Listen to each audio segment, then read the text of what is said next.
द्रौपदी अपने 5 पतियों के साथ खांडव प्रस्थ आई। अर्जुन ने भवन निर्माण के लिए खांडव वन में आग लगा दी थी। देवराज इंद्र ने वर्षा करके अग्नि तो बुझा दी थी, पर द्रौपदी अभी तक उस अग्नि की आंच झेल रही थी। उसके जीवन के कई कड़वे सच उसे व्यथित कर रहे थे।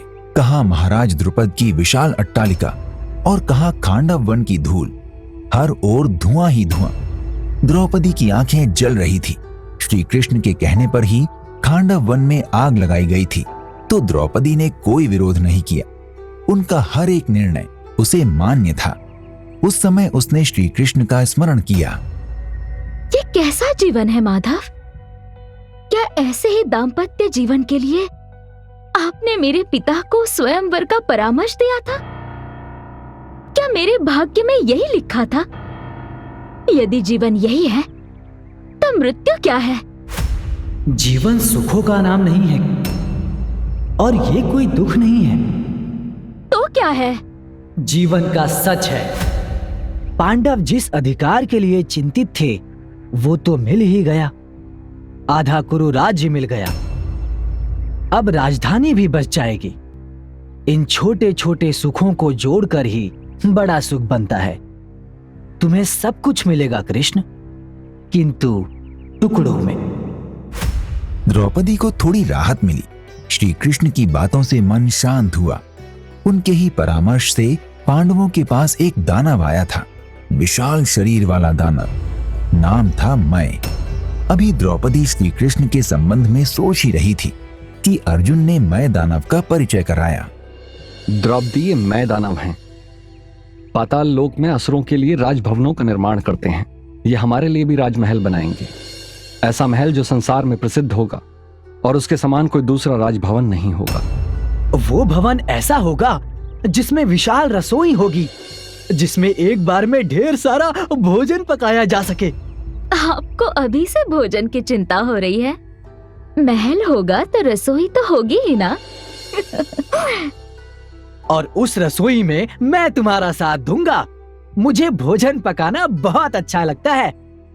तुम्हें क्या अच्छा लगता है? वास्तुकार मैं को बता सकती हो पांचाली? महल के बीचों बीच झरना, ताल तलैया, सरोवर और पंछियों का कलरव। महल में सरोवर? ये कैसे होगा?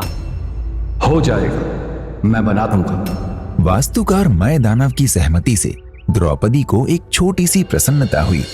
पांडवों ने अपनी आवश्यकता के अनुसार अत्यंत विशाल राजभवन का प्रारूप तैयार किया। इसमें द्रौपदी के परामर्श का विशेष ध्यान रखा गया। निर्माण कार्य शुरू हुआ। मय दानव के ढेर सारे श्रमिकों ने दिन रात काम किया। द्रौपदी निरीक्षण करती, आवश्यकता के अनुसार श्री कृष्ण से विचार विमर्श करती। इस प्रकार खांडव प्रस्थ के भग्नावशेषों पर विशाल, भव्य और दर्शनीय राजभवन खड़ा हुआ। द्रौपदी के सपनों का राजभवन। अभेद्य दुर्गों वाले इस राजमहल का नाम पड़ा इंद्रप्रस्थ। तो इंद्रप्रस्थ की चर्चा तीनों लोकों में होने लगी। युधिष्ठिर राजा बने और द्रौपदी महारानी। वैसे द्रौपदी के 5 पति थे, तो राजा कोई भी हो, महारानी तो वही थी। एक दिन द्रौपदी झरोखे पर बैठी अतीत में खोई थी कि देवर्षि नारद के आने की आहट हुई। नारायण नारायण, अति सुंदर। ये राजभवन है या कोई स्वप्न लोक? अद्भुत अद्भुत है इंद्रलोक। आप सभी देवों और देवर्षियों का आशीर्वाद है देवर्षि। कहने को तो मैं राजा हूं, किंतु हमारे चारों अनुज सदैव मेरे साथ हैं। महारानी द्रौपदी हमें एक सूत्र में बांध कर रखती हैं। अति शुभ धर्मराज। 5 अंगुलियों से ही मुट्ठी बनती है, किंतु मुझे एक कथा का स्मरण हो रहा है। झरोखे पर बैठी द्रौपदी को कौतूहल हुआ। ऐसी कौन सी कथा सुनाने जा रहे हैं देवर्षि नारद? कथा में ऐसा कौन सा संदेश छिपा है? द्रौपदी के मन में एक साथ कई प्रश्न आए। देवर्षि नारद ने कथा शुरू कर दी थी। असुर राज हिरण्यकश्यपु के वंश के राजा निकुंभ के पुत्र थे सुंद और उपसुंद। दोनों बड़े भयंकर और क्रूर थे। दोनों कोई भी कार्य साथ मिलकर ही करते थे। एक के बिना दूसरा ना तो खाता पीता और ना किसी से कुछ बातचीत ही करता, जैसे एक ही आत्मा के दो शरीर हों। दोनों भाइयों ने कठोर तपस्या की। भगवान ब्रह्मा उनकी तपस्या से प्रसन्न हुए और कहा, हम तुम्हारी तपस्या से अत्यंत प्रसन्न हुए, वर मांगो। हमें अमरता का वरदान दें भगवान चित्रानंद। जिसका जन्म हुआ उसका मरण निश्चित है। हम अमरता का वरदान नहीं दे सकते, कुछ और मांगो। तो हमें वरदान दें भगवान कि हमें कोई ना मार सके। ऐसा ही होगा, उनके अलावा कोई दूसरा उन्हें मार नहीं सकता। चतुरानन ब्रह्मा से वरदान पाकर दोनों अभय हुए। उन्होंने स्वर्ग पर हमला कर दिया और देवताओं को बाहर निकाल दिया। संपूर्ण ब्रह्मांड पर विजय पाने के लिए राक्षसों ने ऋषि मुनियों को परेशान करना शुरू कर दिया। तब ब्रह्मा ने दिव्य वास्तुकार विश्वकर्मा को एक सुंदर स्त्री बनाने का आदेश दिया। तब ब्रह्मा ने तिलोत्तमा नाम की अत्यंत सुंदर स्त्री को उन्हें मोहित करने के लिए भेजा। तिलोत्तमा ने दोनों भाइयों को आकर्षित किया और उसके रूप पर मोहित होकर और शक्ति तथा सूरा के नशे में धुत होकर सुंद और उपसुंद ने तिलोत्तमा को क्रमशः दाएं और बाएं हाथ से पकड़ लिया। जैसे कि दोनों भाइयों ने तर्क दिया कि तिलोत्तमा को उनकी पत्नी होनी चाहिए। उन्होंने अपने हथियारों को निकाला और एक दूसरे पर हमला कर दिया। अंततः एक दूसरे को मार डाला। आपके कहने का अर्थ है देवर्षि कि स्त्री ही भाइयों के बीच वैर और विवाद का कारण होती है?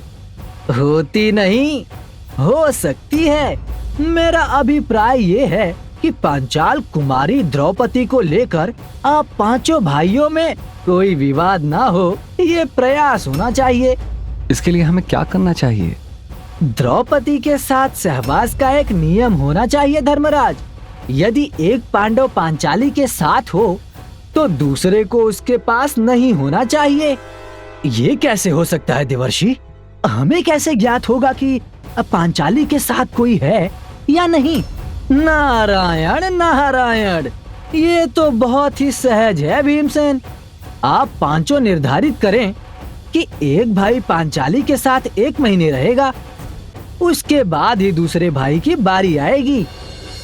और एक बार फिर बढ़ गई द्रौपदी। पांडवों ने देवर्षि नारद की कथा को किस रूप में समझा ये तो पता नहीं, पर द्रौपदी अवश्य समझ गई कि उसे पांचों पांडवों के साथ कैसे रहना है। पर मानवीय प्रवृत्तियों से कोई कैसे मुक्त हो सकता है? द्रौपदी के पास प्रेम का कोई मापतोल तो था नहीं कि सबसे एक समान प्रेम करे और 1 महीने में किसी और पति को याद तक न करे। उसे कब किसका साथ चाहिए ये भी सोचने का अधिकार नहीं रह गया। पांडवों ने स्वयं तय कर लिया कि किस मास में कौन द्रौपदी के साथ रहेगा। ऐसे में एक बार अर्जुन से अनजाने में ही एक बड़ी भूल हो गई, जिसके कारण उन्हें 12 वर्ष तक वनवास करना पड़ा। तो अर्जुन ने ऐसी कौन सी भूल कर दी? सुनते रहिए पंच कन्याओं में से एक द्रौपदी की कथा, केवल ऑडिटेल्स पर।